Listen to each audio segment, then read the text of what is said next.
The elevator chimed once. Not loud, not dramatic. Just a clean, polite sound, too calm for what it carried behind the doors. Althea Vale stood alone in the penthouse entryway, barefoot on cold marble, the emerald silk of her dress sliding softly against her thighs as she pressed her palms together to steady them. The city glowed behind her through floor-to-ceiling glass, distant traffic humming far below, indifferent to the moment about to fracture her life. 3 years. That number pulsed in her chest like a second heartbeat. 3 years of defending a man who vanished with explanations that never quite held together. 3 years of lawyers speaking carefully. 3 years of friends lowering their voices when they asked if she was still waiting. The elevator doors hadn't opened yet, but her body already knew. Her shoulders tightened. Her breath shortened. Not panic. Control. The kind learned when you refuse to collapse in front of people who expect you to. The doors slid apart. Rowan Vale stepped out, not rushing, not apologetic. His shoes struck the marble with familiar confidence, the sound echoing softly in the wide space. He looked exactly the same, tailored coat, neat hair, posture straight, as if time had chosen to move around him instead of through him. He didn't smile. He didn't hesitate. His eyes moved over Althea with a brief, measuring glance. Not relief, not longing. Assessment. Althea, he said. No warmth, no reunion. Just a name spoken like a business acknowledgement. Her lips parted before she realized she was breathing in. Rowan. One step forward, pure instinct. And then she stopped herself. She watched his face closely. The lack of reaction mattered more than anger would have. There was no surprise in him, no guilt flickering behind his eyes, only composure, the kind that tells you someone has already rehearsed this moment alone. He walked past her without touching her, without even brushing her arm. The absence landed harder than a shove. He shrugged off his coat and handed it to no one, letting it fall neatly over the back of a chair, as if the penthouse was simply another office he'd returned to after a long trip. "Sit down," he said, already loosening his cufflinks. Not a request. Althea didn't move. Her heart hammered, but her face stayed still.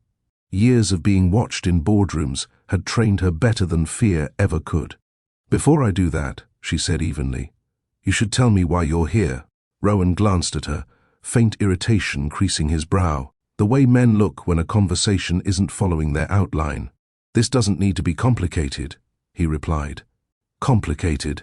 After 3 years of silence, after unanswered calls that trained her not to flinch when her phone buzzed, she opened her mouth to respond, and heard a second pair of footsteps behind him, lighter, slower. Her attention snapped to the elevator just as a woman stepped out, younger than Althea, not careless young, intentional young. Her coat was understated but expensive, the kind chosen by someone who didn't need to prove anything. Her gaze moved carefully, not curious, not bold, calculating where to stand. And then Althea saw the baby, cradled against the woman's shoulder, small fingers curling into the fabric of her coat. The world tilted, not violently, quietly, like a room shifting by a single degree, just enough to make you lose balance. Althea's fingers curled into her palms. Rowan still hadn't turned around. That, too, mattered. Rowan finally turned. It wasn't sudden. It wasn't startled. It was deliberate, like he'd waited long enough for the moment to land before acknowledging it. "This is Celeste," he said. He gestured lightly, as if introducing a colleague at a conference. The woman stepped forward half a pace, instinctively adjusting the baby against her shoulder. The child made a soft sound, a small breathy noise that cut through the room sharper than any raised voice could have. "And these," Rowan continued, eyes already drifting away, "are my children." The boy emerged from behind Celeste's coat then, no more than 5. He clutched her hand tightly, his other fist rubbing sleep from his eye. When he looked up, his gaze met Althea's directly. Blue, unmistakably Rowan's. Something inside Althea went still, not numb, not broken. Still, like a locked door clicking shut. She let out a short laugh before she could stop herself. It surprised her as much as it did them. It wasn't loud. It wasn't hysterical. It was sharp, brittle, and gone as quickly as it came. "Your children," she repeated. Rowan nodded once, as though confirming a figure on a spreadsheet. Celeste shifted her weight, clearly aware she had stepped into a space thick with history she hadn't been told. Her eyes moved between Althea and Rowan, uncertainty tightening her mouth. Celeste started, then stopped. Rowan said, "He said you'd moved on." Althea didn't look at her. Her attention was fixed on Rowan now, studying him with a clarity that surprised even herself. The lines around his eyes, the absence of hesitation, the way his jaw tightened, not with shame, but impatience. "Did he?" Althea asked softly. Rowan exhaled through his nose, the sound controlled, almost weary. "This doesn't need drama." Drama. The word landed wrong, not because it was cruel, but because it was dismissive. He moved toward the seating area and sat, pulling Celeste down beside him with an arm that settled comfortably around her shoulders. Too comfortably. The baby rested against his chest now, familiar there, as though this configuration had existed long before today. Althea remained standing.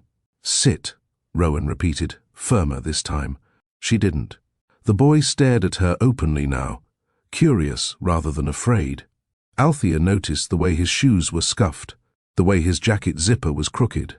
Ordinary details, normal life details. They made the moment worse, not better. "You disappeared," Althea said calmly. "No calls, no explanation that held. And you return like this." Rowan leaned back slightly, crossing his ankle over his knee. "I didn't disappear. I made choices. And I was one of them," she asked. He paused, briefly, then said, "You were a chapter." The room felt smaller after that. Celeste stiffened beside him. The word had caught her too. Althea noticed. She filed it away. "A chapter," Althea echoed. "Is that how you explained this?" She nodded toward the children. Rowan's patience thinned. It showed in his eyes now. What matters is how we move forward. Forward. Always forward with men like him. Never back. Never accountable. Althea took a slow breath, grounding herself. She could feel the marble beneath her feet. Cold. Real. She anchored there. "And how do you imagine that happening?" she asked. Rowan leaned forward, elbows resting on his knees. This, finally, was the meeting he'd prepared for. "This penthouse is large enough," he said. "You'll take the west wing. Celeste and the children will stay east. We'll be respectful, civil." Althea stared at him, processing the words carefully, not because she didn't understand them, but because she wanted to hear them exactly as he meant them. "You want me," she said slowly, "to live in my own home while you raise another family down the hall?" "Yes." No hesitation, no apology. Celeste inhaled sharply. "Rowan." He raised his hand without looking at her. A practiced motion, silencing without effort. Althea saw it clearly now. Not just how he spoke to her, but how he spoke to everyone. She straightened. "That's not a proposal," she said. "That's a demand." Rowan's gaze hardened. "It's practical." Rowan stood, not abruptly, not angrily. He rose with the controlled certainty of a man who believed the conversation had reached its conclusion. "This is how it will be," he said. No preamble, no cushioning. Althea felt the weight of the sentence before he finished it. She folded her arms loosely, more for balance than defense, and waited. Rowan took a step closer, stopping just short of her space. Not invading it, claiming it. His voice lowered, steady, deliberate. "You stay," he continued, "or we divorce." There it was. Celeste's head snapped up. "Divorce?" she asked, her voice tight. Rowan didn't look at her. "If she refuses to be reasonable, yes, reasonable." Althea tilted her head slightly. "And by reasonable, you mean silent." "I mean cooperative," Rowan replied. "You've enjoyed a certain lifestyle, security, access. That didn't happen by accident." Her mouth curved, not into a smile, but something colder. "You're threatening me," she said. "I'm informing you," he corrected. There's a difference. He turned, retrieving a slim folder from the side table. He hadn't brought luggage. He'd brought paperwork. My attorney's already reviewed the prenup, Rowan said, tapping the folder once against his palm. If we proceed, you'll receive what's outlined. Nothing more. Celeste's face drained of color. She shifted the baby again, glancing at Althea as if only now grasping the scale of what she'd been brought into. Althea didn't ask to see the documents. She didn't need to. You're confident, she said instead. Rowan nodded. I don't leave things to chance. She studied him carefully. The ease. The assumption. The way he spoke as though ownership extended beyond property into people. And if I say no? She asked. Rowan's lips pressed together briefly, a flicker of irritation surfacing before he smoothed it away. Then you walk away with very little. The penthouse, the accounts, the company benefits. They're tied to me. Celeste whispered. Rowan, this doesn't feel right. He exhaled slowly. This is business. Althea felt something settle deep inside her. Not anger, not despair. Recognition. This wasn't a man returning home. This was a man closing a transaction. You vanished, she said quietly, and you think you can dictate the terms of my presence. I built everything we have, Rowan replied. Don't rewrite history.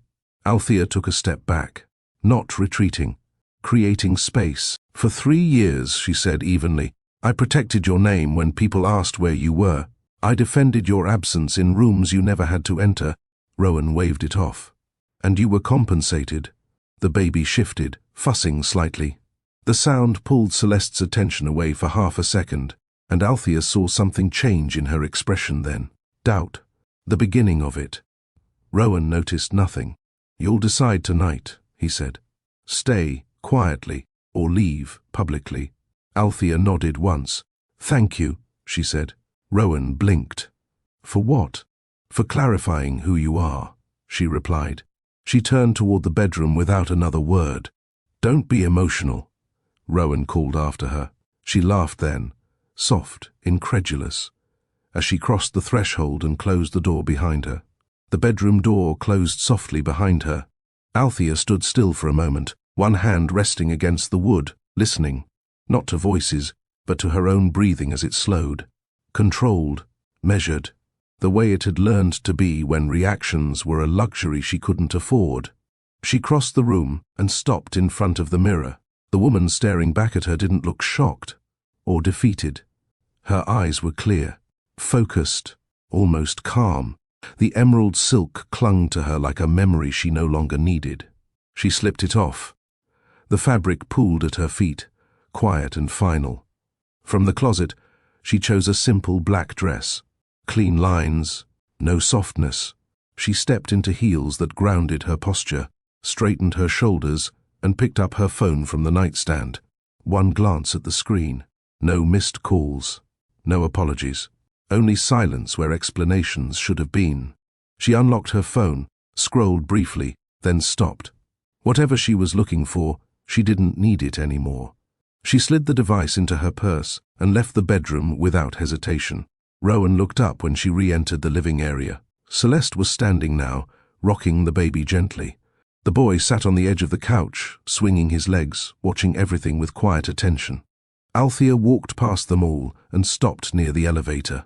Already? Rowan asked. His tone carried mild surprise, nothing more.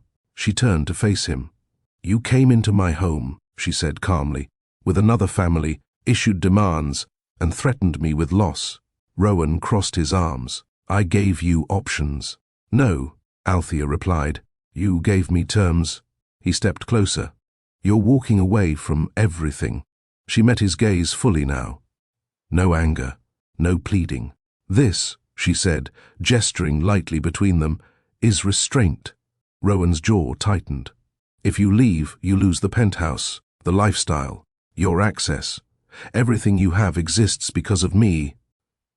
She smiled then, not sharply, not bitterly, genuinely. We'll see. She pressed the elevator button. A soft chime answered. Rowan took another step forward. You won't get far without what I provide.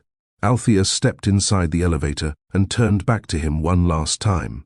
"You confuse access with ownership," she said. "That's your mistake." The doors slid shut between them. Walking away calmly is often the strongest form of response. The elevator descended smoothly. Althea stood alone now, her reflection faintly visible in the mirrored walls as the floors ticked past. Her pulse had slowed. The moment behind her was already sealed, boxed, and set aside. Not erased, contained. Her phone vibrated once in her hand. She didn't look at it immediately. Instead, she watched the numbers above the doors change, grounding herself in the present. One choice, one step. Everything after this would be consequence, not reaction. When she finally glanced at the screen, there was no message from Rowan. Of course there wasn't. Men like him didn't chase in elevators. They waited for panic to do the work for them. The doors opened in the lobby. Althea stepped out, heels clicking softly against stone as she crossed toward the exit.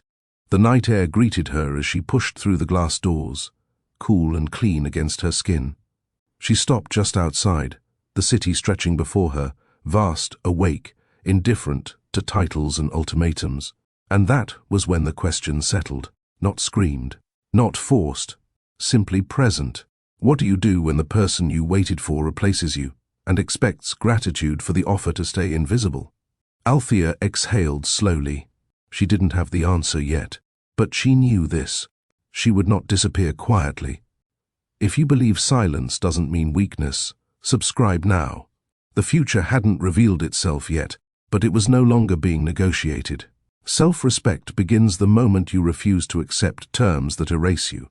The first time Rowan didn't come home, Althea didn't panic. He had left that morning with his watch already on, jacket folded over his arm, phone pressed to his ear as he paced the length of the bedroom.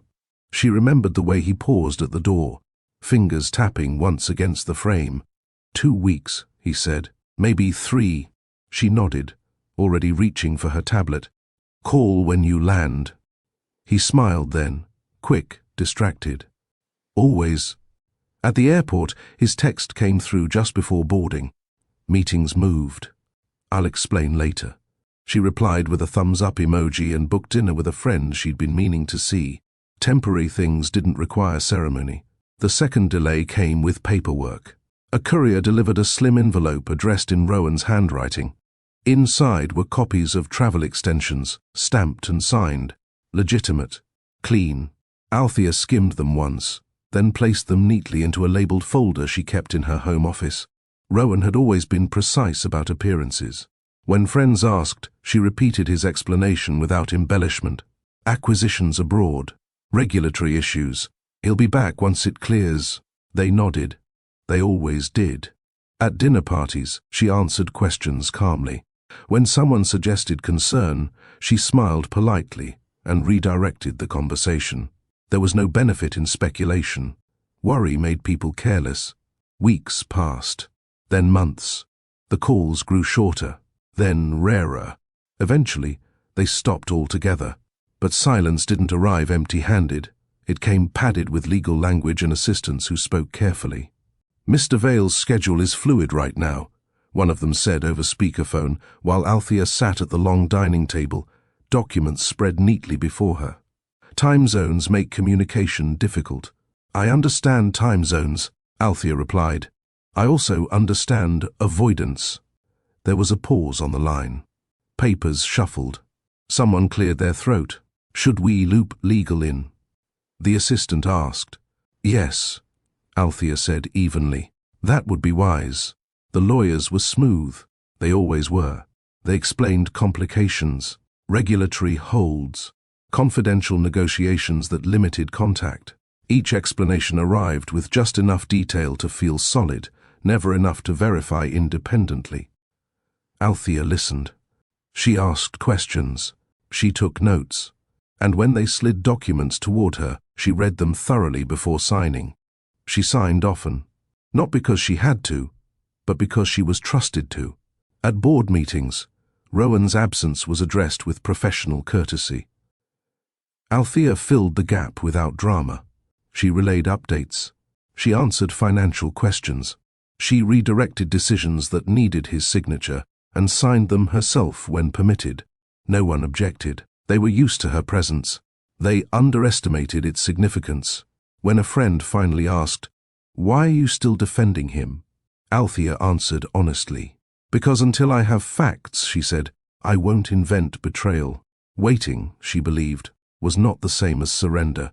By the 6th month, people stopped asking when Rowan would return. They started asking why he hadn't. The shift was subtle. It always was. Voices lowered. Invitations came with pauses. Concern learned how to disguise itself as curiosity. Althea noticed everything.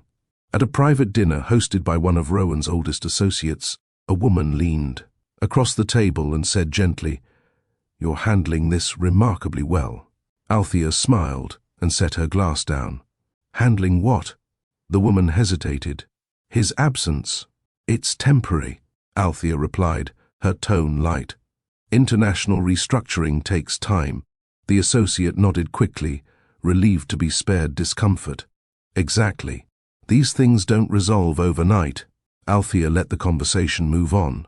She had learned early that once you offer people doubt, they take it as permission to speculate. So she gave them certainty instead. Behind closed doors, the tone changed.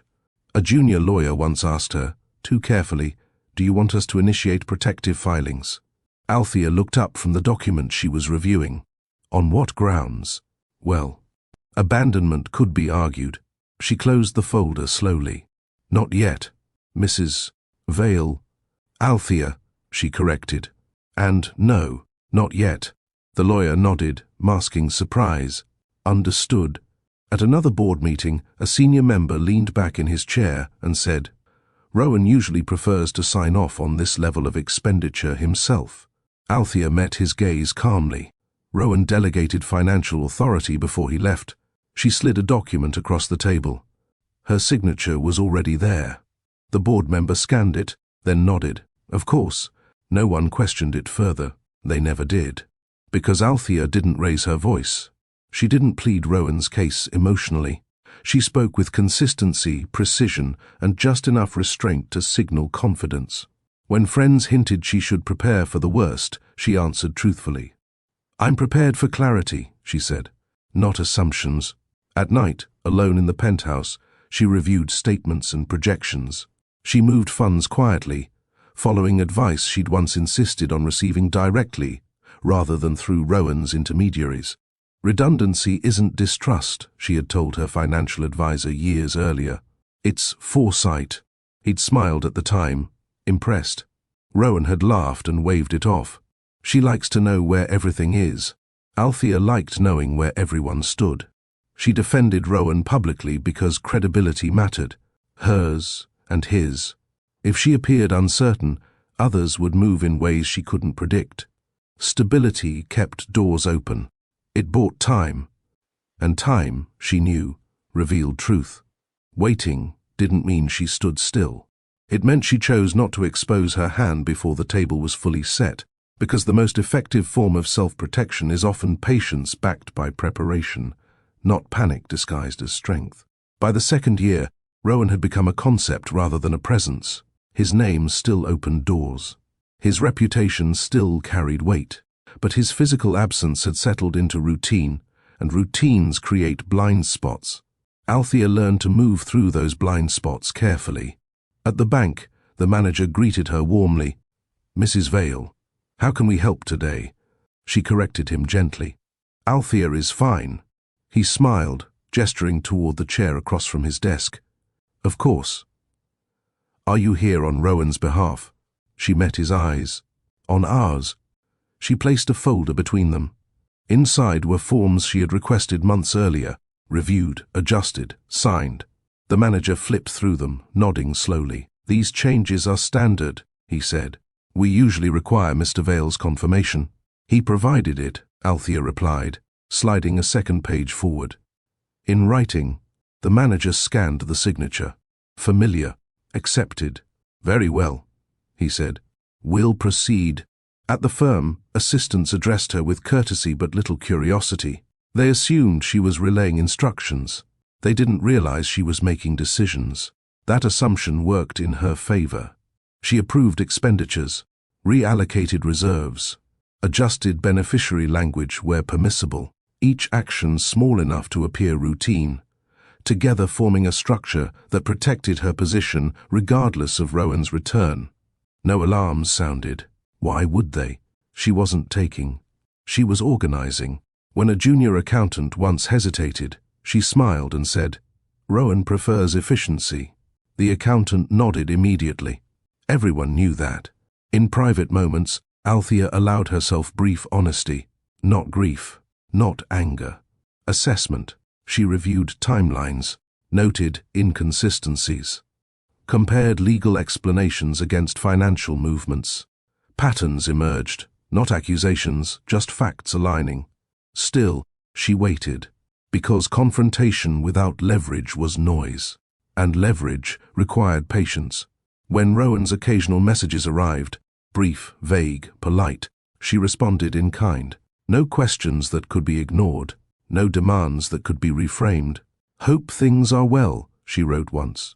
"All matters here are stable." They were.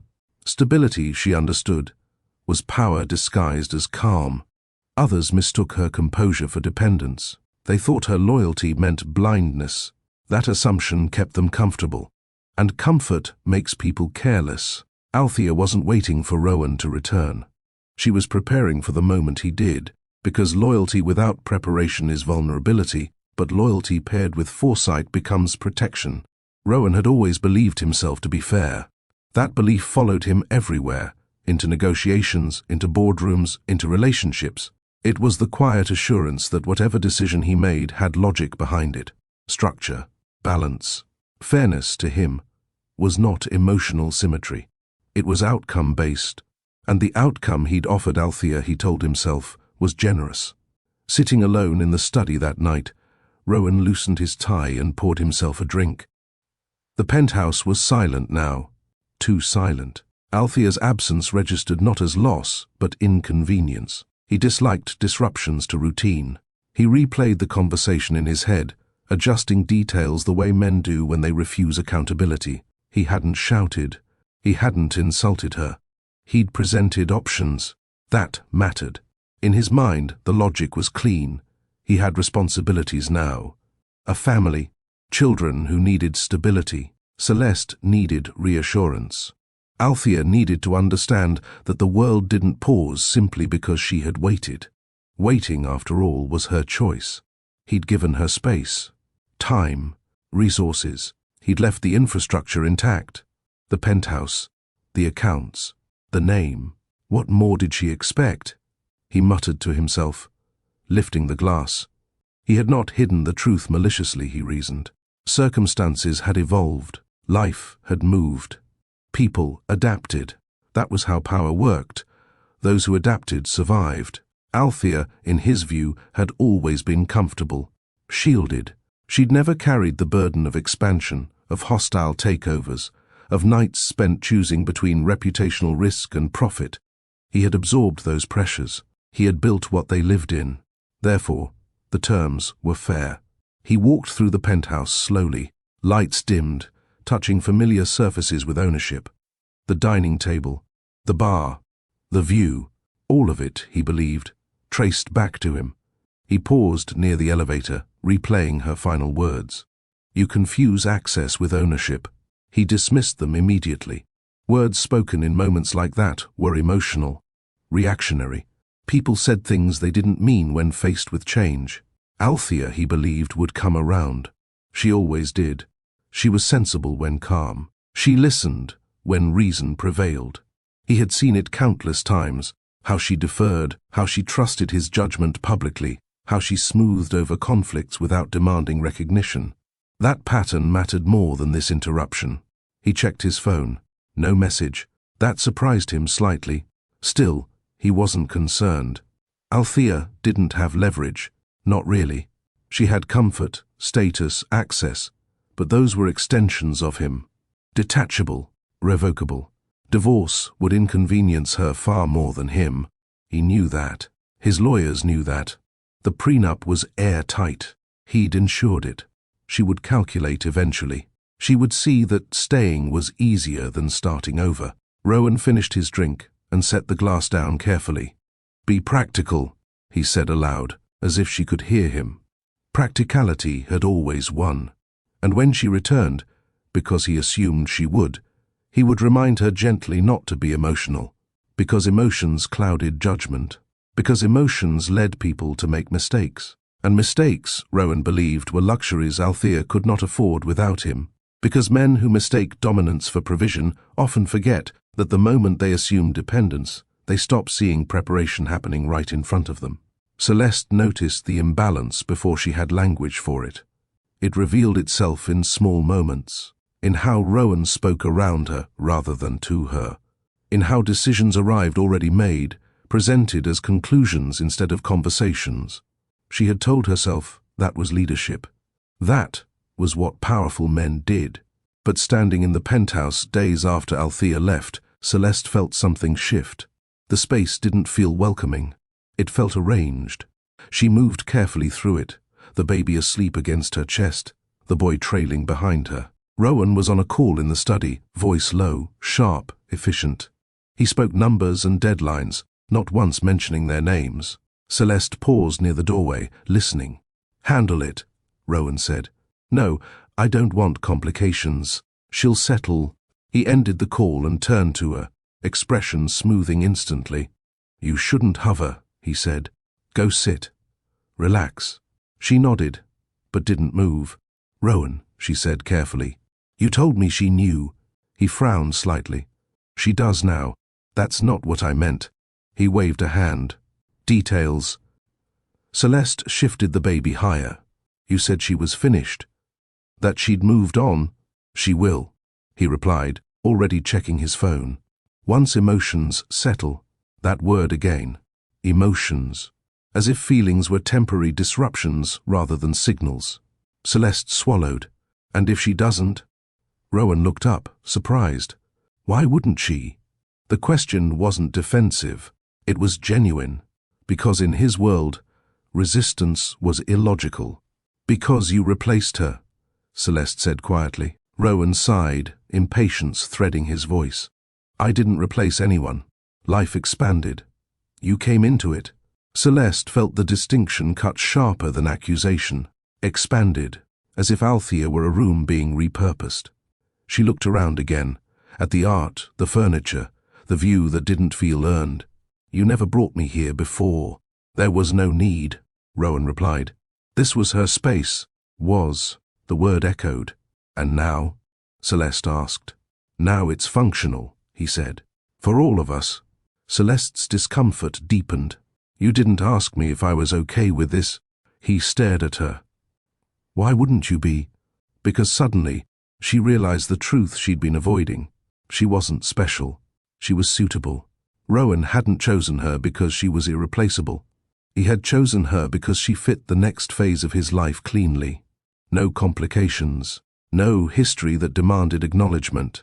She thought of how he'd dismissed Althea's questions. How easily he'd said, "Don't be emotional." How quickly he'd turned a marriage into a logistics issue. "Do you love her?" Celeste asked suddenly. Rowan blinked. "That's irrelevant." The baby stirred. Celeste held him closer. "And me?" She pressed. Rowan exhaled, clearly annoyed now. "Celeste, don't do this." "Do what?" "Create problems where there are none." Celeste nodded slowly. She understood then. Women were chapters to Rowan. Phases.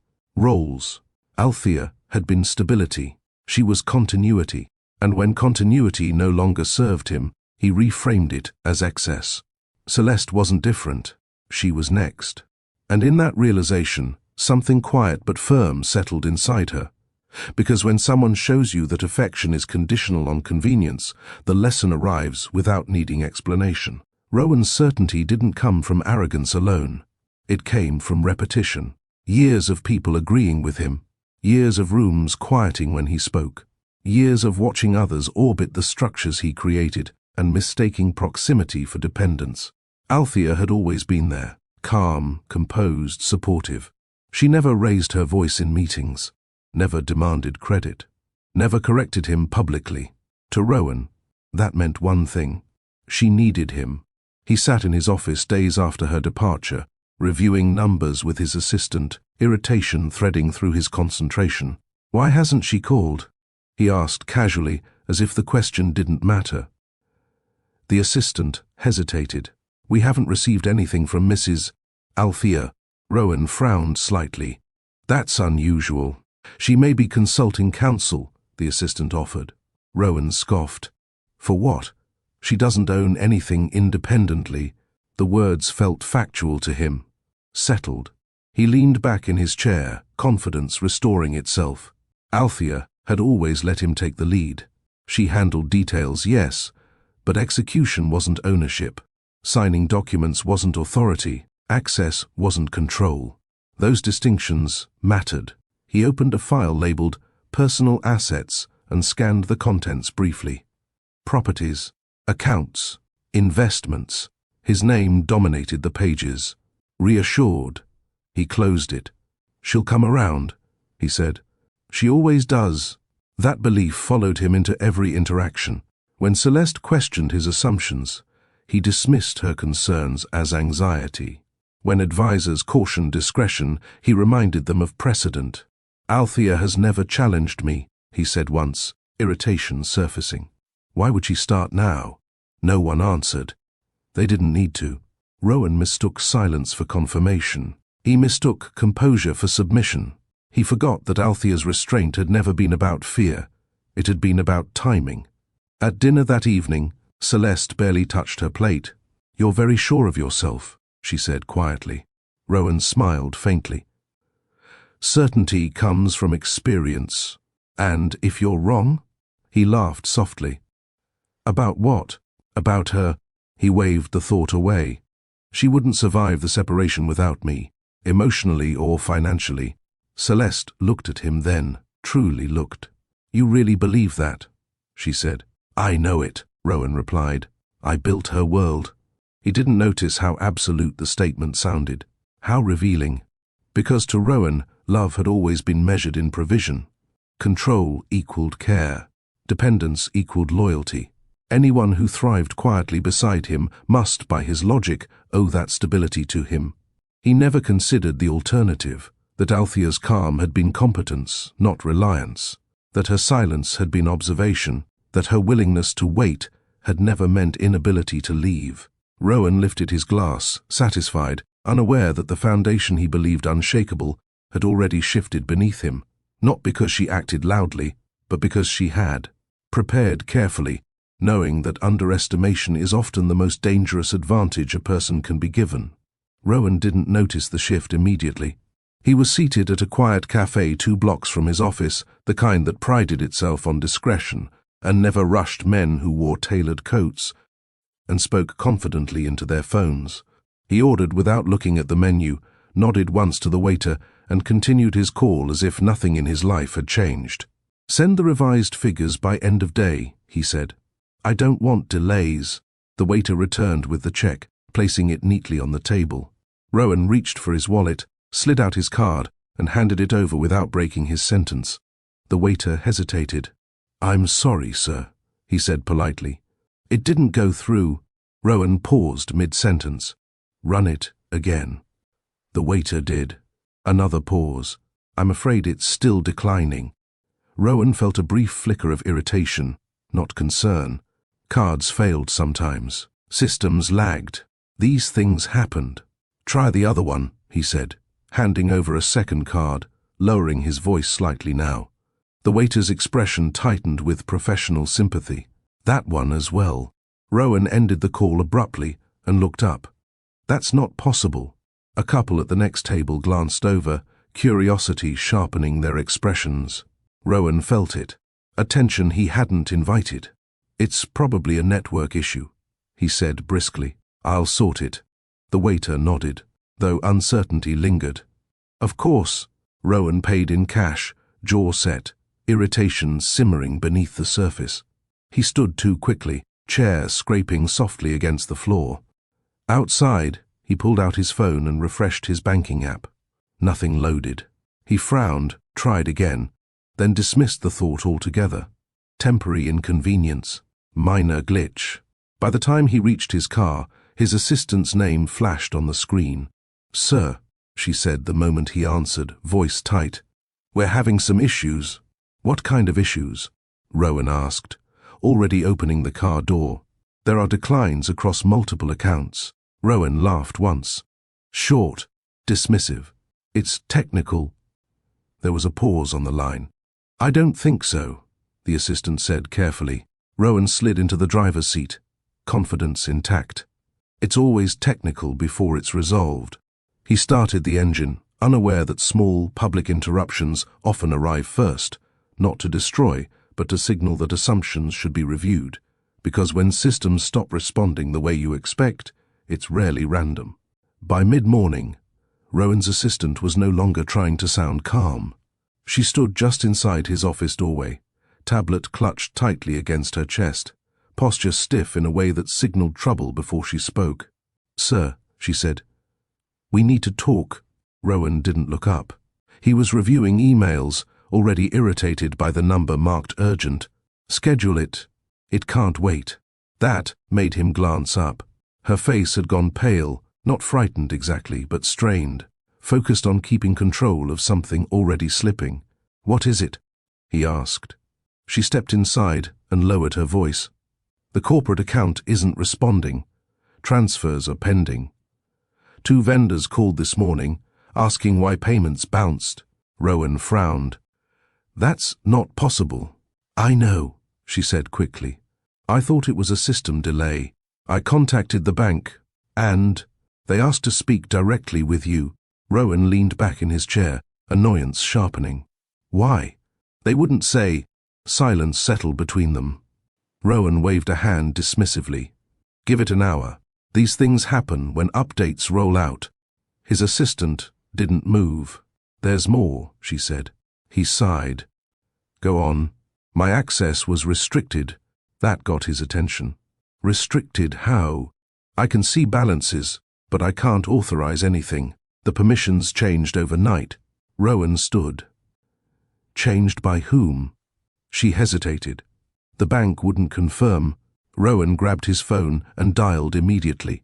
The line rang longer than he liked before a representative answered, voice smooth and careful. "Yes, Mr. Vale. We're aware of the activity, then fix it," Rowan said. "My assistant can't access the accounts." "That's correct," the representative replied. The authorization structure was adjusted. Rowan's jaw tightened. Adjusted by who? There was a pause. Papers shuffled. "Per the account holder's instructions." Rowan laughed sharply. "I am the account holder." "Sir," the representative said evenly, "you are listed as an authorized user." The distinction landed wrong. "That's semantics," Rowan snapped. "Restore access." "I'm afraid we can't do that without approval." "From who?" Another pause. "From Mrs. Vale." Rowan ended the call without responding. He turned back to his assistant, irritation flickering into something sharper. "It's still technical," he said. "Give it time." She nodded, though uncertainty lingered in her eyes. If you've ever watched someone underestimate the wrong person, hit like. Rowan returned to his desk, determined to resume control, not yet understanding that panic often enters quietly, not through collapse, but through the moment authority is questioned and answers stop coming when expected. The bank called just after lunch. Not his usual contact. Not the friendly voice that greeted him by first name and spoke in shortcuts. This voice was measured, formal, careful, in a way that suggested the conversation had already been rehearsed. "Mr. Vale," the woman said, "we're calling regarding recent activity on several accounts associated with you." Rowan leaned back in his chair, crossing his arms. "Yes, I'm aware. There's been a delay." "It's not a delay," she replied gently. He smiled thinly. "Then you should correct the error." She took a breath. "There is no error." Rowan's smile faded. She continued, "Multiple instructions were issued this week. They were verified, authenticated, and executed." "By whom?" Rowan asked. "By the primary account holder." The phrase again. "I am the primary," Rowan said flatly. There was a pause long enough to feel deliberate. Our records indicate otherwise. Rowan stood. Put me through to a supervisor. I am authorized to speak on this matter, she said. If you'd like escalation, it will not change the account structure. What structure? Rowan demanded. The one currently in effect. He paced once, irritation sharpening into disbelief. You're telling me my access was changed without my consent? No, she replied calmly. Your access remains as it was. The control was clarified. Clarified. Rowan stopped pacing. Clarified how? You were added as an authorized user some time ago, she said. Authorization allows use, not direction. That's absurd. It's documented. Rowan clenched his jaw. Then document this call. I'm requesting immediate review.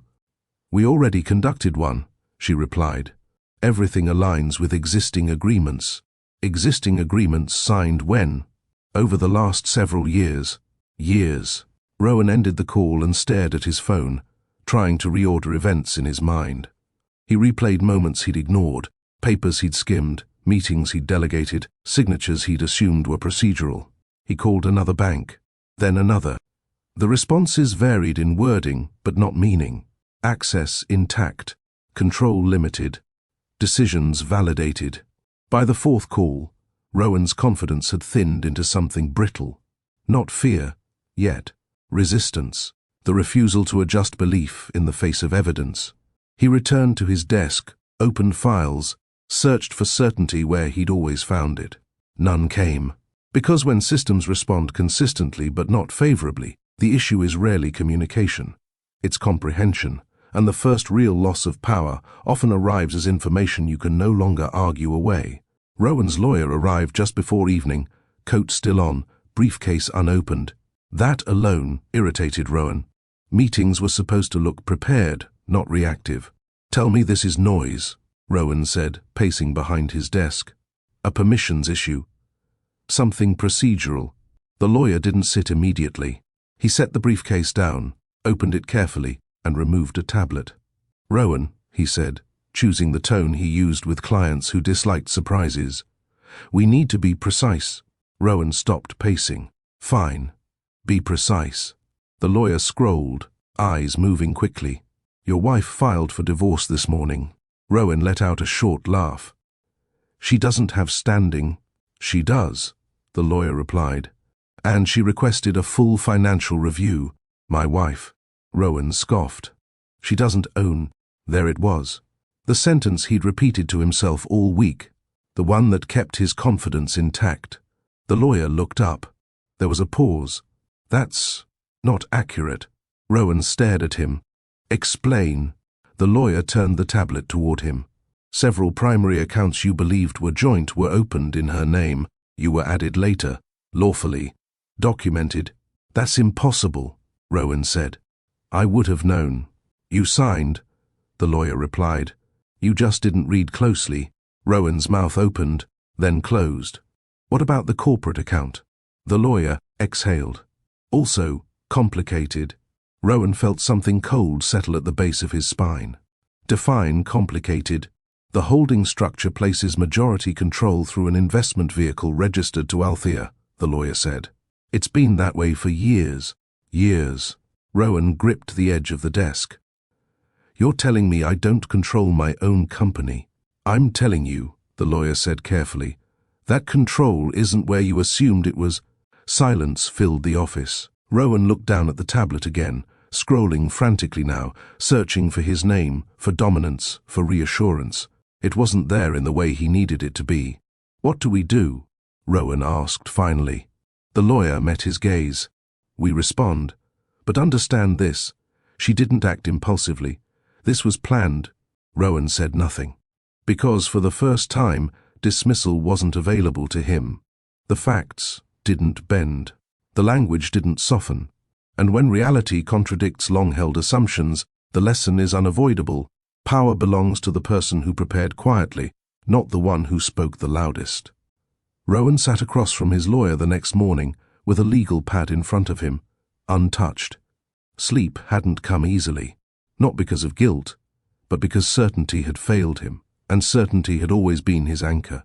"Start from the beginning," Rowan said tightly. Slowly, the lawyer nodded.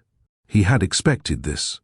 People like Rowan needed facts presented in order, as if sequence alone might restore control. "Althea opened the first primary accounts shortly after your marriage," he began. "At the time, your income streams were volatile.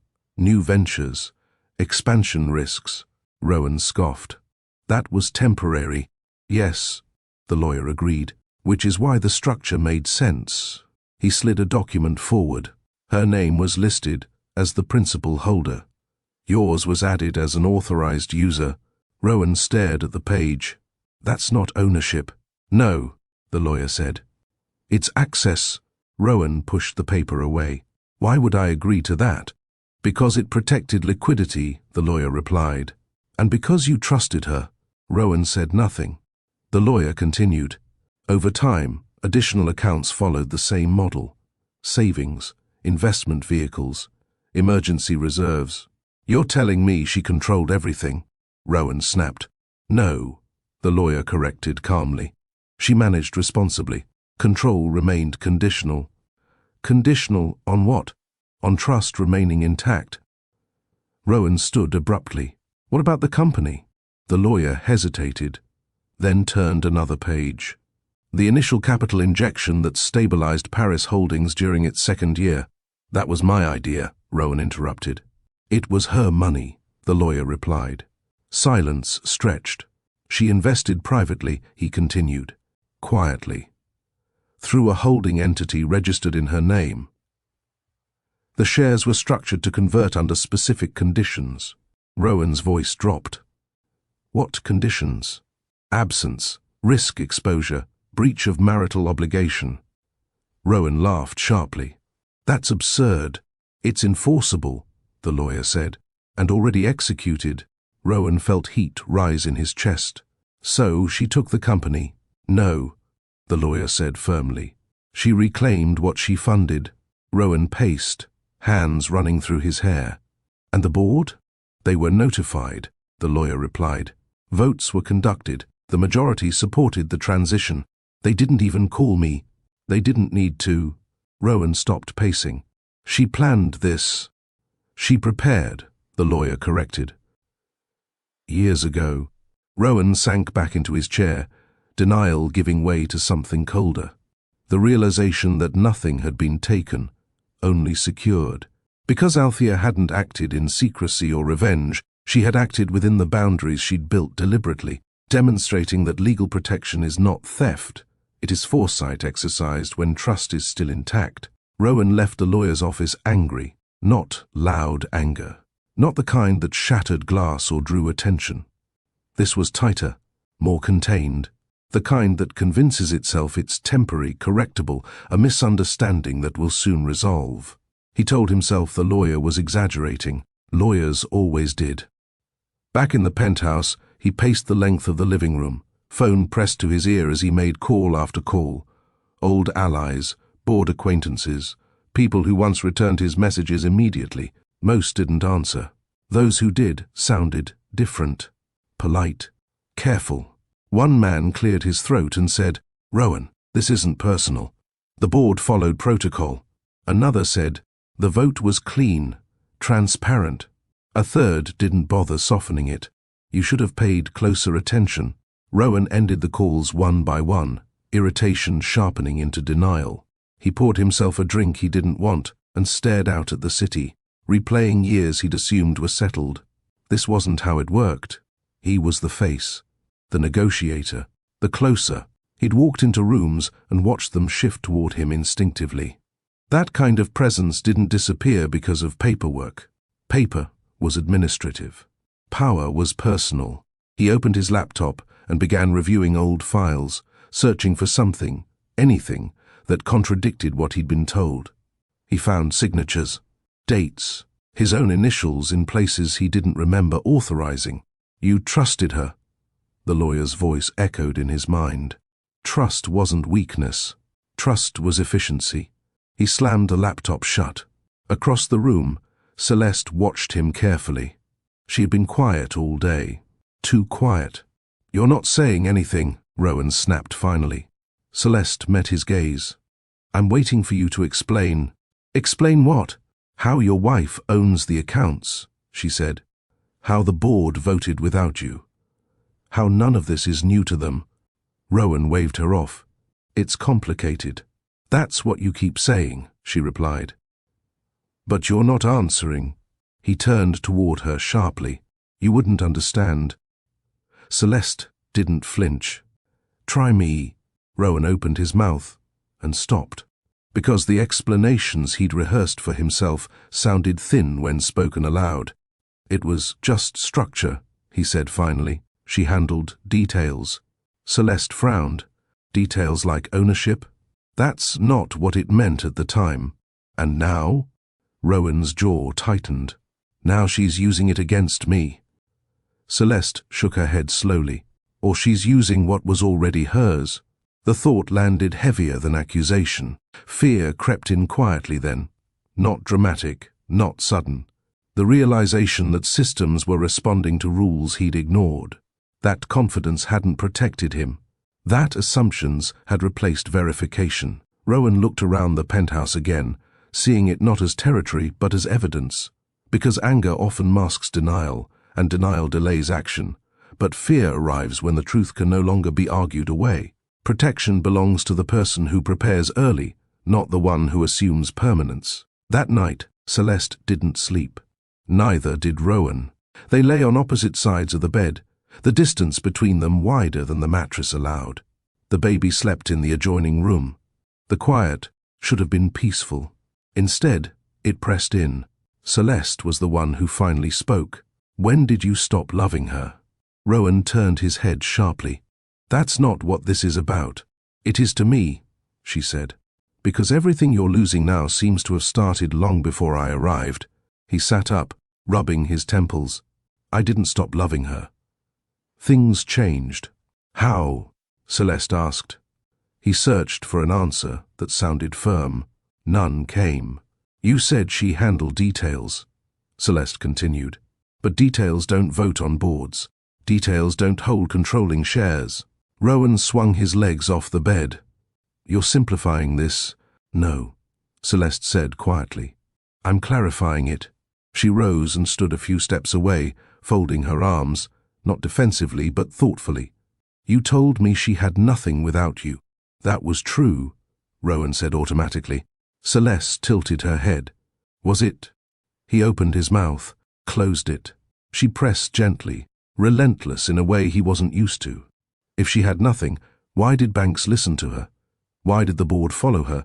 Why do documents show her name first? Rowan's chest tightened. Because she planned this.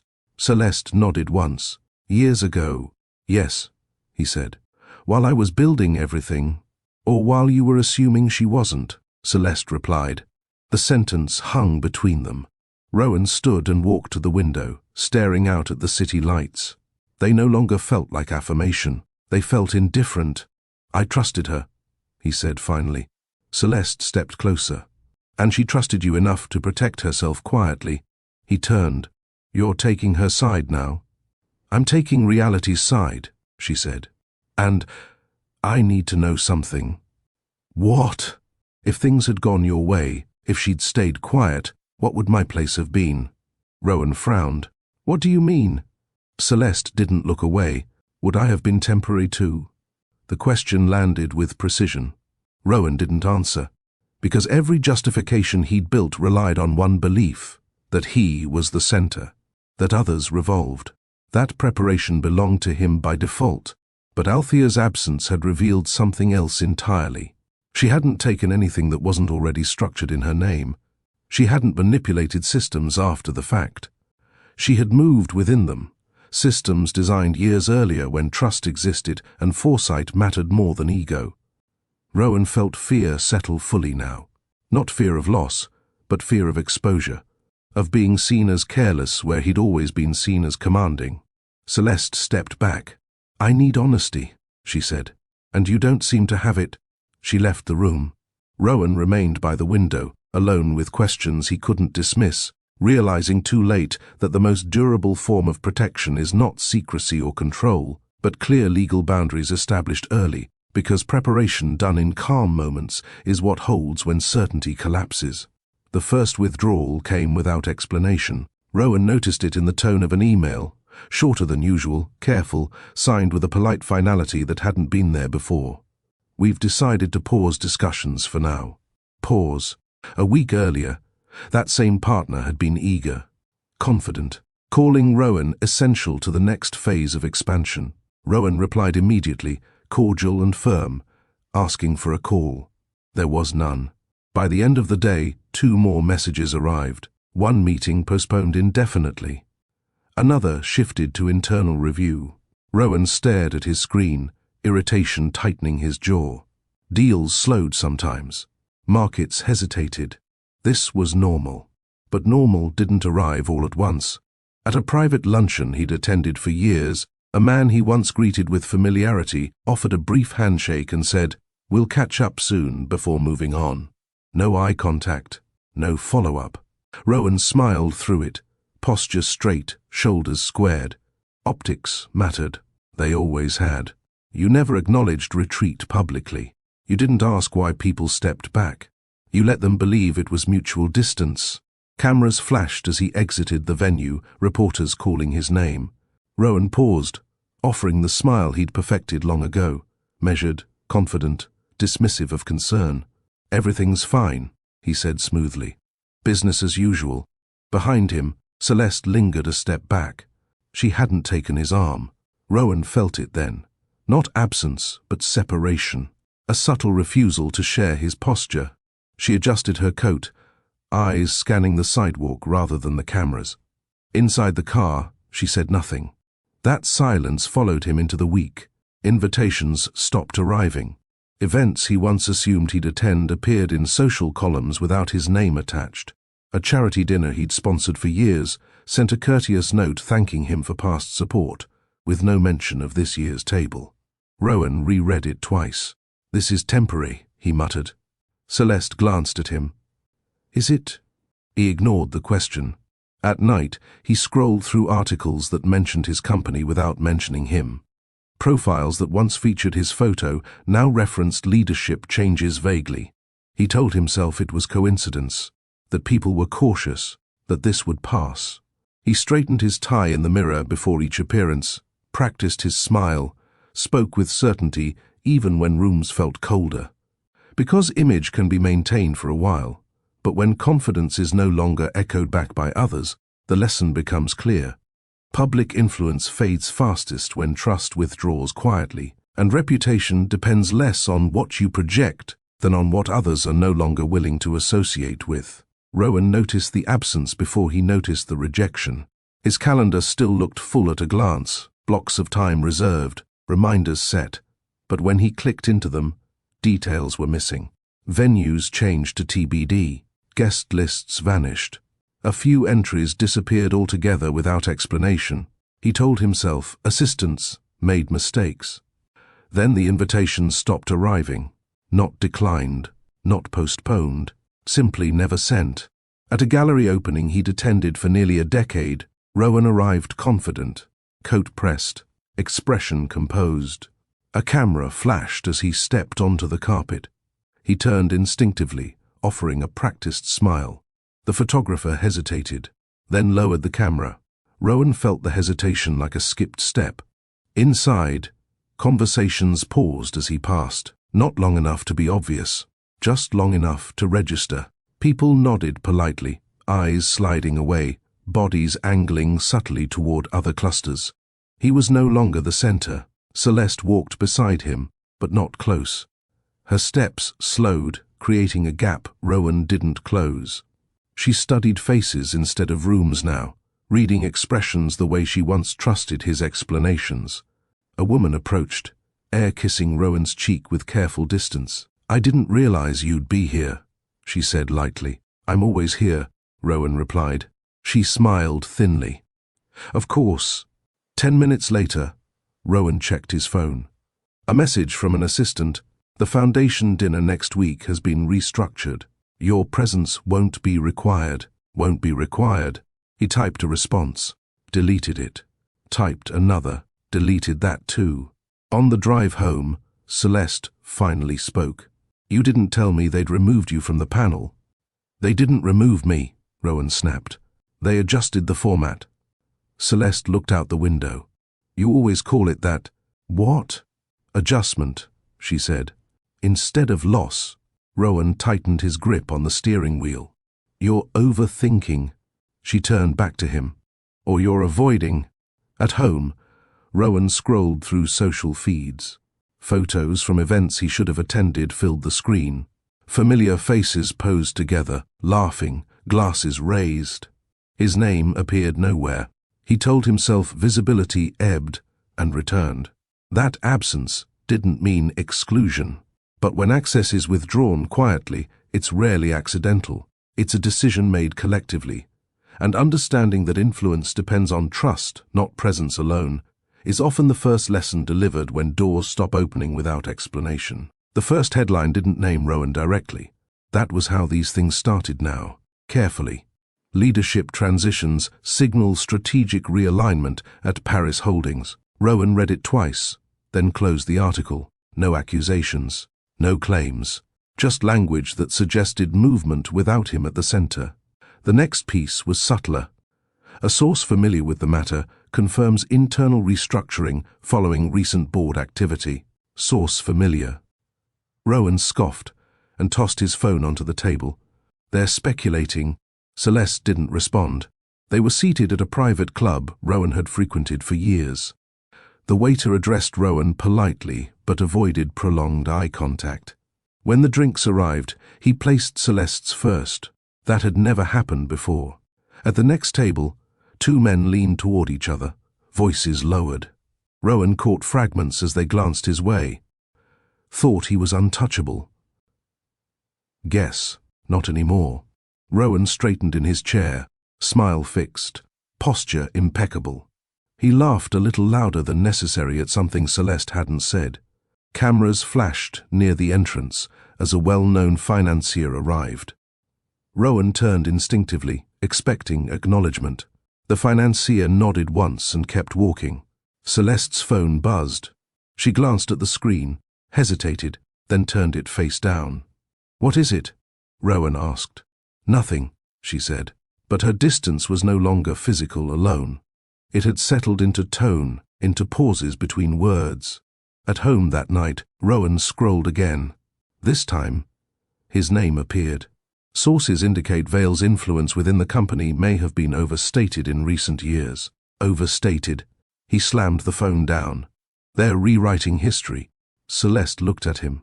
Or correcting it. Rowan stood abruptly. You don't know what you're talking about. I know, she said quietly, that people don't whisper unless they're sure someone can't hear them anymore. The next morning, a morning show discussed corporate governance trends. A blurred photo of Rowan appeared briefly on screen. No commentary, just context. He watched in silence. Because reputation doesn't collapse loudly. It thins, recedes, becomes conditional. And when conversations shift from praise to speculation, the lesson arrives without announcement. Public perception follows credibility, and credibility is sustained by consistency between authority and accountability. Rowan adjusted his cufflinks in the car mirror before stepping out. Cameras were already there. He'd learned to anticipate them, the angle, the timing, the pause before names were called. He straightened, set his shoulders, and stepped forward with a smile that suggested command. Flashes followed. Mr. Vale, over here. He turned, offered a nod, lifted a hand in greeting.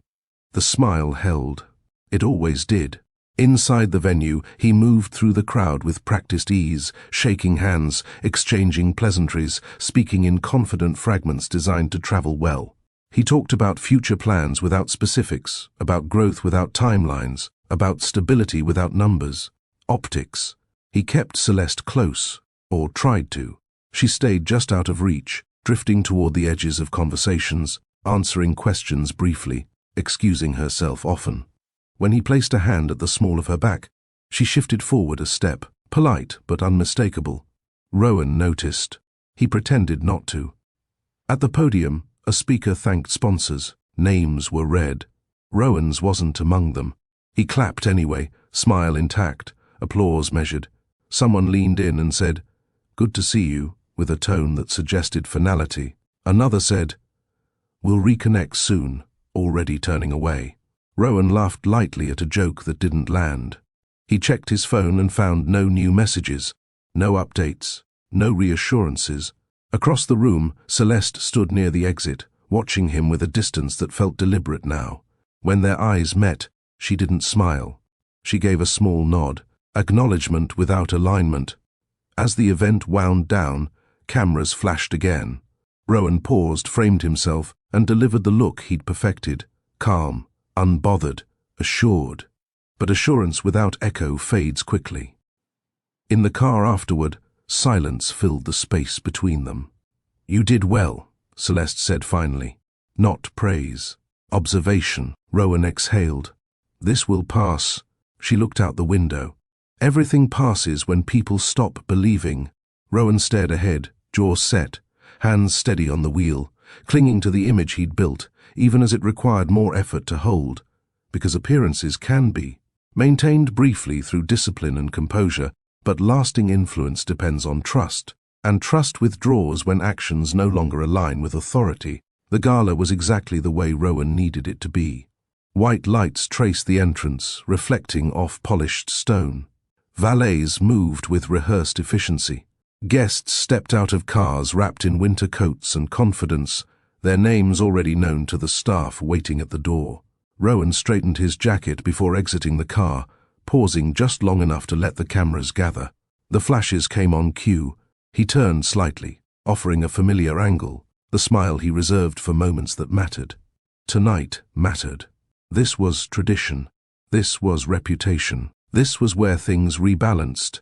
He had attended this charity gala every December for years, sometimes as sponsor, sometimes as keynote guest, always as someone whose presence was expected. The board, the donors, the press, they would see him here, composed and visible, and whatever uncertainty had followed him would soften. People needed reminders. Celeste stepped out beside him, her hand brushing his arm but not resting there. She wore elegance without effort, though her attention drifted more than usual, scanning faces rather than meeting them. Rowan noticed. He ignored it. Inside, the hall glowed with controlled warmth. Tables were set precisely. Glassware caught the light. Conversations hummed at a respectful volume. Laughter restrained but present. Rowan moved through the room, nodding, greeting, allowing himself to be seen without rushing. Several people returned his smile.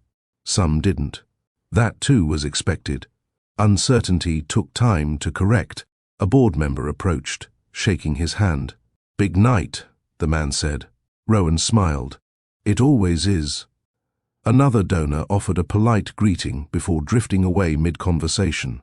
Rowan watched him go, jaw tightening briefly before smoothing again. "This is normal," Rowan told himself. "They just need to see me here." Celeste excused herself to speak with someone near the bar. She didn't look back. Rowan adjusted his cufflink and checked the program discreetly. His name appeared among the evening's acknowledgements, not at the top, but present. Good. He took his seat as the lights dimmed slightly, applause rising for the host as she stepped onto the stage. Rowan leaned back, confident once more. Public moments had always corrected private doubts. Because when someone believes visibility equals authority, they rely on appearances to restore what preparation has already shifted, learning too late that presence alone cannot reclaim credibility once control has quietly moved elsewhere. The host thanked sponsors and spoke warmly about generosity, about continuity, about the comfort of tradition. Applause followed on cue, measured and polite. Rowan clapped with everyone else, posture relaxed. He scanned the room as he did, counting faces, noting reactions, measuring the temperature. This was where momentum turned. This was where doubts thinned. Then the doors opened, not dramatically, not announced. They simply opened. A ripple moved through the room, subtle at first, chairs shifting, conversations pausing mid-sentence, heads turning in sequence rather than all at once. Sound lowered by degrees, not command. Rowan noticed the change before he understood it. He followed the line of sight across the hall. Althea stepped inside. She wore black, tailored and clean, the kind of elegance that didn't ask to be admired. Her posture was straight, her pace unhurried. She didn't scan the room. She didn't search for anyone. She moved as though she already belonged exactly where she was. The silence settled around her naturally, not because she demanded it, but because attention chose her. Rowan's smile held for a second too long before it faltered. He sat up, eyes narrowing slightly, disbelief giving way to calculation. She hadn't been on the guest list. Celeste noticed him stiffen. She followed his gaze and froze. "That's her," she murmured. Althea paused briefly near the entrance, exchanging a quiet word with an usher, who nodded and stepped aside immediately. No hesitation, no verification. She was guided forward without question. Rowan's chest tightened. People stood as she passed. Some offered greetings. Some only watched. Phones lifted discreetly. A few cameras flashed, then stopped, as if unsure how to frame what they were witnessing. Althea reached her table and did not sit. She placed a hand lightly on the chair back, eyes lifting toward the stage with calm focus. The host's voice wavered for a fraction of a second before recovering. Rowan glanced down at the program again, flipping pages quickly, then back up at her. Althea did not look at him. That omission carried more weight than confrontation. Because authority announces itself quietly when preparation precedes presence, and the room responds not to volume or familiarity, but to the confidence of someone who knows the outcome has already been decided. The host cleared her throat. "And now," she said, glancing briefly toward the side of the stage, "before we continue, there's a special acknowledgement we'd like to make this evening." Rowan felt a flicker of relief. This was it. Recognition. Course correction.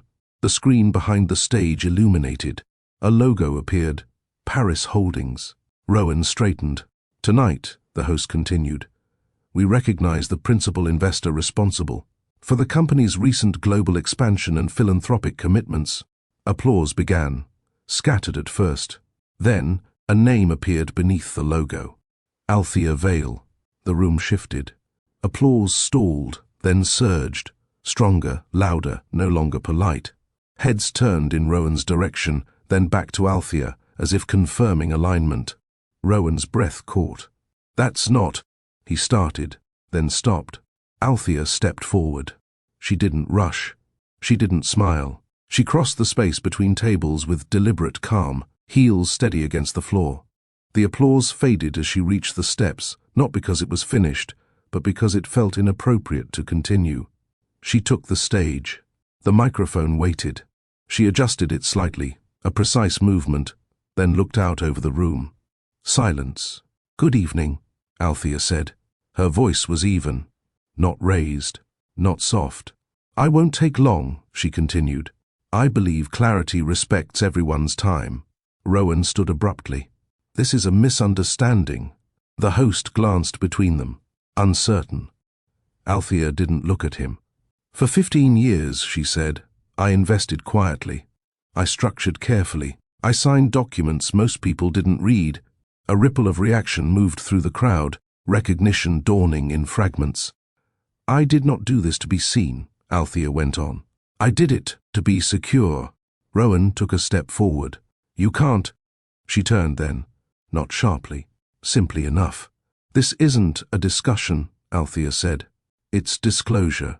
She faced the room again. "The board has already voted," she said. "Effective, immediately, I'm resuming my role as majority owner." Gasps, applause. Phones lifted openly now. Rowan felt the floor tilt beneath him. Not physically, but structurally. The certainty he'd relied on fractured cleanly. Because authority that is prepared in advance does not argue in public, it informs, reminding everyone present that transparency backed by documentation speaks louder than interruption ever could. Althea let the room settle. She didn't rush to fill the silence. She allowed it to do its work, to collect attention, to still the murmurs that tried and failed to organize themselves. "I want to be very clear," she said. "Nothing announced tonight was taken." She paused, eyes steady. Everything was protected. A few heads nodded. Others leaned forward. When my husband left, Althea continued, I was advised to react, to escalate, to prepare for conflict. Her gaze moved across the room, measured, inclusive. Instead, I prepared for certainty. Rowan stood rigid near his table, hands clenched at his sides.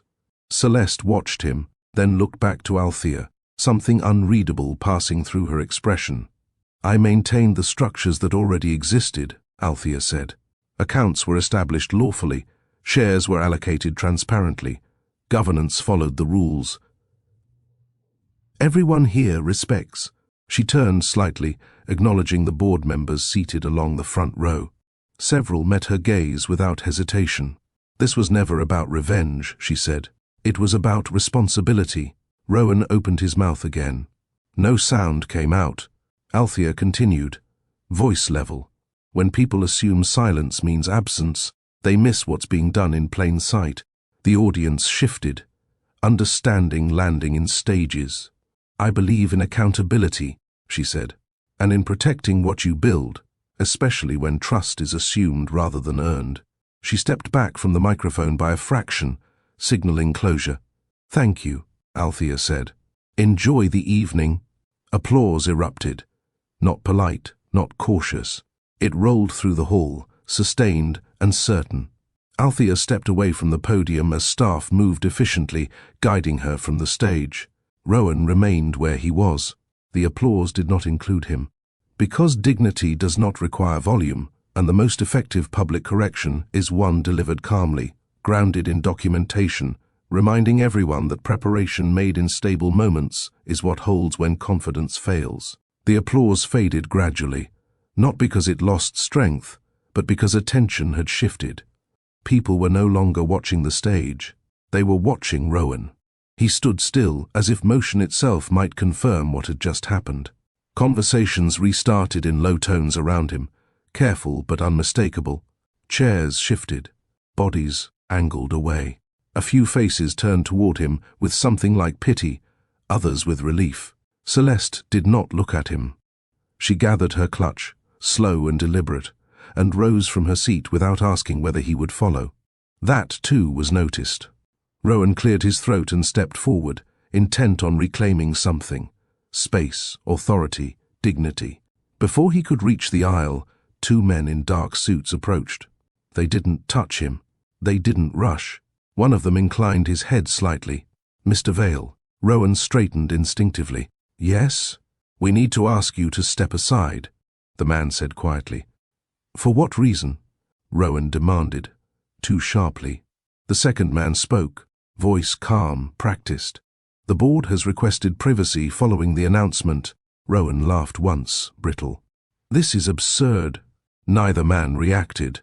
Celeste paused near the exit, turning just long enough to look at him, not apologetic, not angry, simply finished. Rowan took a step back, scanning the room for support. He found none. The escort didn't hurry him. They didn't need to. Every step Rowan took felt heavier than the last, the path narrowing not by force, but by consensus. As they reached the side corridor, the sounds of the gala softened behind them. Laughter resumed. Music returned. The evening continued. Without him. At the doorway, Rowan stopped. You can't do this, he said, voice lowering. You know who I am. The man nearest him met his gaze evenly. We do. That was all. Rowan was guided toward the exit with courtesy that felt colder than confrontation. Cameras caught a glimpse of his departure. No spectacle, no struggle, just absence recorded quietly. Outside, the cold air met him sharply. The lights behind the doors glowed warm and distant. Inside, the gala thrived. Because punishment does not always arrive as humiliation or noise, sometimes it arrives as removal, reminding everyone that authority without legitimacy dissolves the moment it is no longer invited to remain. Rowan stood outside for a long moment after the doors closed. The sound from inside, the music, the laughter, the rhythm of an evening continuing without interruption, reached him faintly through the glass. It wasn't loud enough to sting. It was worse than that. It was ordinary. He checked his phone. No messages. No frantic calls from advisors. No board members asking to clarify. No assistants rushing to contain damage. The silence was complete, deliberate, final. Across the street, a camera lens tracked him briefly, then lowered. Even the press had moved on. Inside the gala, Althea was already seated again, speaking quietly with a donor. Her posture relaxed, her attention focused forward. She didn't glance toward the exit. There was nothing left to confirm. Celeste emerged moments later. She stopped beside Rowan but didn't touch him. "I'm taking the children home," she said. He nodded, slower than necessary. "We should talk." She studied his face, searching for something that wasn't there anymore. "I don't think we can," she replied. Not honestly. She walked away without waiting for his response. Rowan remained where he was, the cold settling into his coat, the city moving around him as if he were part of the background now. He replayed the night, not the announcement, not the applause, but the moment no one intervened. No arguments, no protests, just acceptance. Inside, the host raised another toast. Donations surged. Commitments were renewed. Althea listened, thanked, moved forward with quiet authority. Rowan turned away from the doors. For the first time, there was nothing left to manage. No optics to hold. No narrative to redirect. Only the outcome. Because the most complete form of consequence is not spectacle, but dismissal. The moment when influence ends without confrontation, teaching that power grounded in preparation outlasts power grounded in assumption. Comment reckoning if you believe consequences matter. The divorce papers arrived without ceremony. No courier in a hurry. No dramatic timing. Just a plain envelope delivered to Rowan's temporary address, the return label neat and impersonal. He sat at the small dining table, rented furniture, neutral walls, and opened it slowly, as if pace might change outcome. The language was precise, clean, exhaustively clear. Dates, assets, transfers, final. Rowan scanned for loopholes out of habit, but there were none. Every clause referenced agreements already on record. Every signature aligned with documentation he'd once skimmed and forgotten. Althea's name appeared frequently, not as an opponent, as a principal. He signed where indicated. The pen felt heavier than it should have. When he finished, he didn't feel anger. He felt something flatter, acceptance edged with disbelief. His phone buzzed once. A brief message from his lawyer, filed. Effective immediately. That was it. No follow-up, no reassurance. Rowan leaned back and stared at the ceiling, listening to the hum of the building, someone else's building. He thought of the penthouse, of the quiet certainty with which Althea had moved through rooms he once believed were his domain. This, too, was done quietly. Later that day, he passed the former marital home out of necessity, not intention. The lights were on, curtains drawn, life continuing without him. He didn't stop. He kept driving. Because endings that arrive without conflict often hurt the most, teaching that clarity does not require chaos, and that agreements read carefully matter long after emotions fade. The notice came a week later. Formal, courteous, unavoidable. Rowan read it twice before setting it down on the counter of the apartment that still didn't feel like his. The penthouse, once spoken of as home, was no longer listed under his name. Possession had been reassigned. Keys were to be surrendered. Access revoked. There was no accusation in the language, no judgment, just procedure. He returned one afternoon when the movers were already there. They worked efficiently, following a checklist clipped to a board. No one asked him questions. No one recognized him as someone who had once dictated how the place was arranged. He watched from the doorway as art was wrapped, furniture catalogued, boxes labeled. None of it belonged to him anymore. A woman with a tablet approached. "We'll need your keys." Rowan reached into his pocket and placed them in her hand. The metal made a small sound as it touched the screen. Final, unremarkable. He walked through the rooms one last time. The windows still framed the city beautifully. The silence felt different now. Not heavy, just indifferent. His footsteps echoed in spaces that no longer responded to him. In the bedroom, the closet stood half empty. The side that had once held his things was bare. Althea's had already been cleared. Clean division. Downstairs, the elevator doors opened and closed on other residents, none of whom glanced his way. Rowan paused near the exit and looked back once. Then he left. Later, he stood on the sidewalk, hands in his coat pockets, watching lights flicker on high above. He realized then that comfort doesn't belong to people, it belongs to agreements, and when those agreements change, attachment without preparation leaves you standing outside what you once assumed would always be yours. Celeste packed early in the morning. Rowan noticed because the apartment sounded different, drawers opening and closing with purpose, footsteps moving in straight lines instead of drifting. There was no tension in the air, no argument waiting to happen, just intention. She folded the last of the children's clothes carefully, smoothing the fabric before placing it into the suitcase. The baby watched from the crib. Quiet. The older boy sat on the floor with a toy, unaware that this was a leaving and not a trip. Rowan leaned against the doorframe. "You don't have to go like this." Celeste didn't look up. "This is the only way I can go." He tried again. "We can figure something out." She zipped the suitcase and finally turned to him. Her expression wasn't angry. It was resolved. "You didn't figure things out when it mattered," she said. "You managed them. That's not fair." She nodded once. "It doesn't have to be." Celeste moved past him, lifting the baby with practiced ease.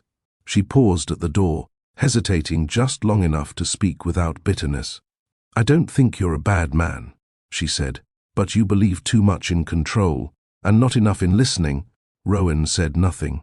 She knelt in front of the boy, buttoned his coat, and took his hand. Then she left, the door closing softly behind her. Rowan stood there for a long moment after. He didn't follow. He understood finally that Celeste hadn't been an accomplice or a replacement. She had been another person drawn into a structure that rewarded compliance and punished questions. And when clarity arrived, she chose distance over denial, because leaving with honesty is often healthier than staying in arrangements that require silence.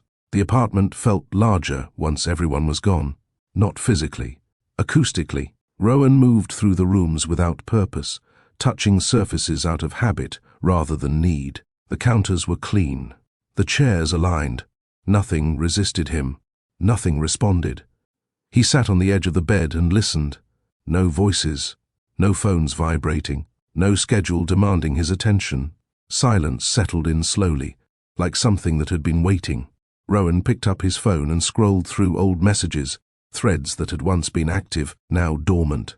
Names that used to reply immediately no longer appeared at all. He typed a message to Althea. "We should talk." He stared at it, thumb hovering. Then he deleted it. There was nothing left to explain that hadn't already been written, signed, and accepted. Later, he stood by the window, watching the city move on without him. People passed below, carrying their own lives forward, unaware of the story that had just closed quietly behind him. For the first time, regret surfaced, not for what he'd lost materially, but for what he'd overlooked when it was still present.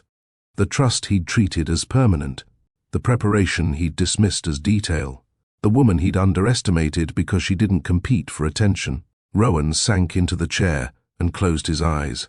No applause would return, no calls would come, only reflection remained. Because silence after consequence teaches what noise never could. That authority unexamined erodes quietly, and those who assume control without care often meet clarity alone. Morning arrived gently in Althea's new place. Light filtered through wide windows, not dramatic, not demanding, just present. She stood barefoot on warm wood floors, a mug cradled between her hands, watching the city wake without feeling the need to measure herself against it. There were no calls to return, no schedules to confirm, no explanations owed. The apartment was smaller than the penthouse, but it breathed better. Every piece of furniture had been chosen deliberately. Nothing was inherited from a life that required justification. Althea set her mug down and opened a folder on the kitchen table. Not legal documents this time, but notes, plans, ideas she'd shelved for years because they weren't urgent when survival took priority. Now they were. She reviewed them calmly, not rushing, not proving anything to anyone. Progress no longer needed witnesses. Later, she walked through a nearby park, coat buttoned against the cool air, steps unhurried. A woman passed her walking a dog. A child laughed somewhere behind her. Ordinary sounds, ordinary moments. Peace, she realized, wasn't silence. It was alignment.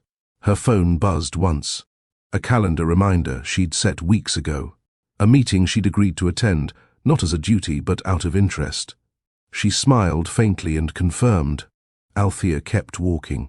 She didn't look back, not because she was avoiding the past, but because nothing behind her required attention anymore, and the most sustainable form of freedom is built when self-respect replaces reaction, allowing life to move forward without constant defense. The meeting was held in a quiet restaurant, tucked just far enough from the business district to discourage urgency.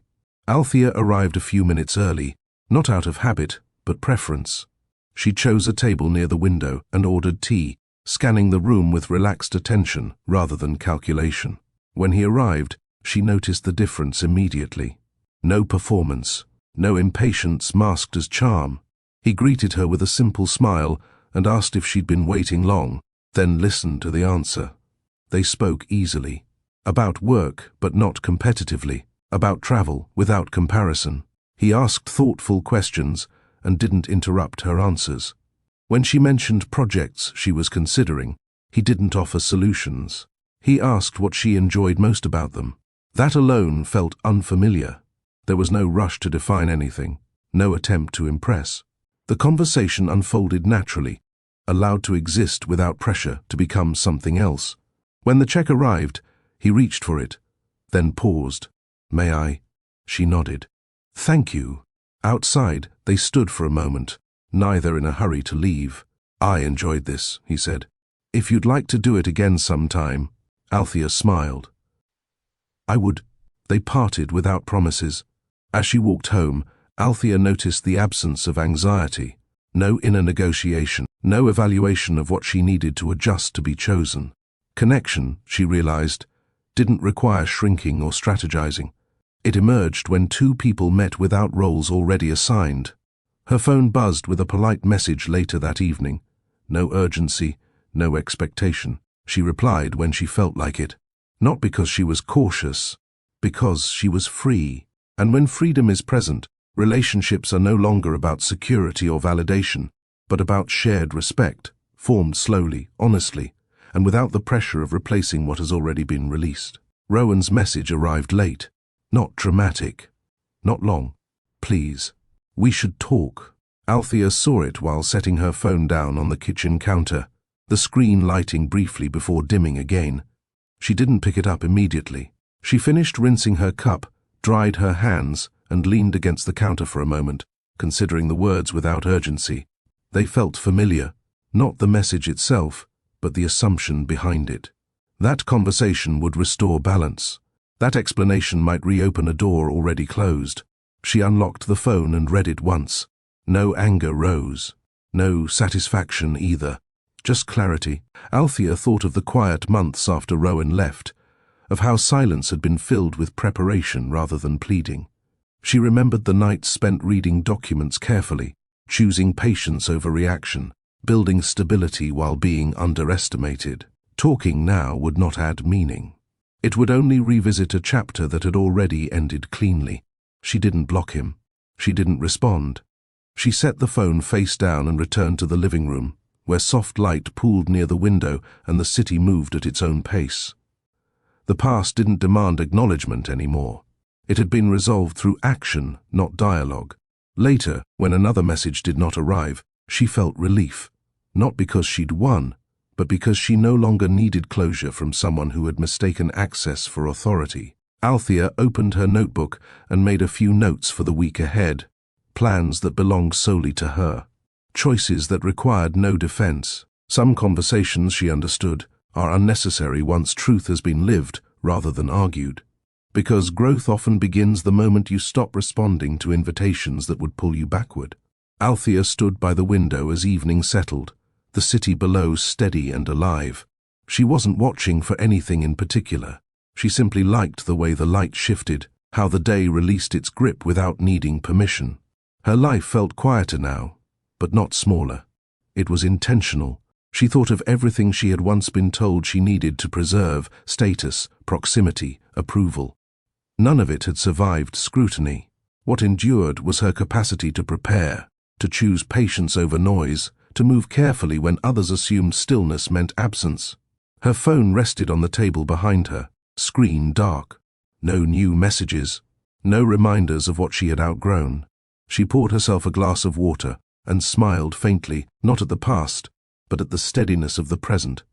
Peace, she had learned, was not a reward.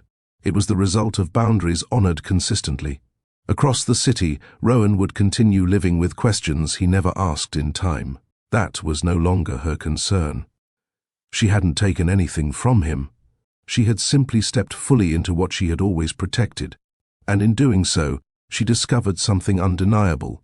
You don't punish a woman by underestimating her. You release her from the need to explain herself.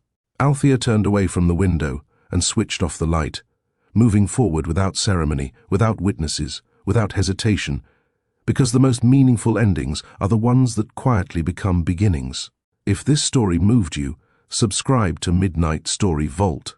More stories like this are coming.